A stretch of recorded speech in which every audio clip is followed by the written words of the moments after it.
বিসমিল্লাহির রহমানির রহিম। সর্বপ্রথমে আমি ধন্যবাদ জানাই এশিয়ান টিভিকে।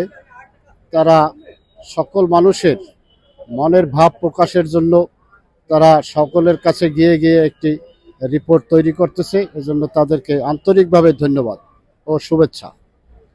আমি আশা করি ডক্টর মোহাম্মদ ইউনূস খুব শীঘ্রই তার ঘোষিত রোডম্যাপ অনুযায়ী আগামী ফেব্রুয়ারি মাসের মাঝামাঝি সময় যে নির্বাচনের ঘোষণা দিয়েছেন, সঠিক সময় সে নির্বাচন সে তুলে নেবে এ আশা আমরা রাখি। কারণ দেশে 17টি বছর মানুষ ভোট দিতে পারে নাই, নিজের ভোটাধিকার থেকে বঞ্চিত হয়েছে।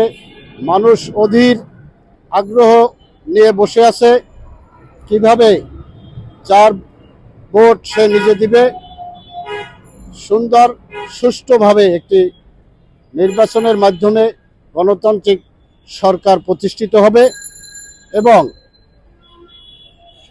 সুন্দর নির্বাচন হলে তো সবাই অংশগ্রহণ করবে মনে করেন? সুষ্ঠু এবং সুন্দর নির্বাচন হলে সাধারণ জনগণ সবাই অংশগ্রহণ করবে। এই অংশগ্রহণ করার জন্যই বর্তমান যে আমাদের সরকার আছেন তারা সেই ব্যবস্থা করবে যাতে সকলে দলমত নির্বিশেষে সকলে গিয়ে যার ভোট সে দিতে পারে। এই দীর্ঘ 17টি বছরের মতো যাতে মানুষ ভোট কেন্দ্র থেকে মুখ ফিরিয়ে নিয়েছে, যে ভোট কেন্দ্রে যাওয়ার আগেই ভোট হয়ে যায়, এইরকম পরিস্থিতি আমি আশা করি ডক্টর মোহাম্মদ ইউনূসের মাধ্যমে হবে না। সেটা প্রতিফলন ঘটবে, কিভাবে মানুষ তার ভোট সে দিবে এ আশা আমি রাখি। এবং যদি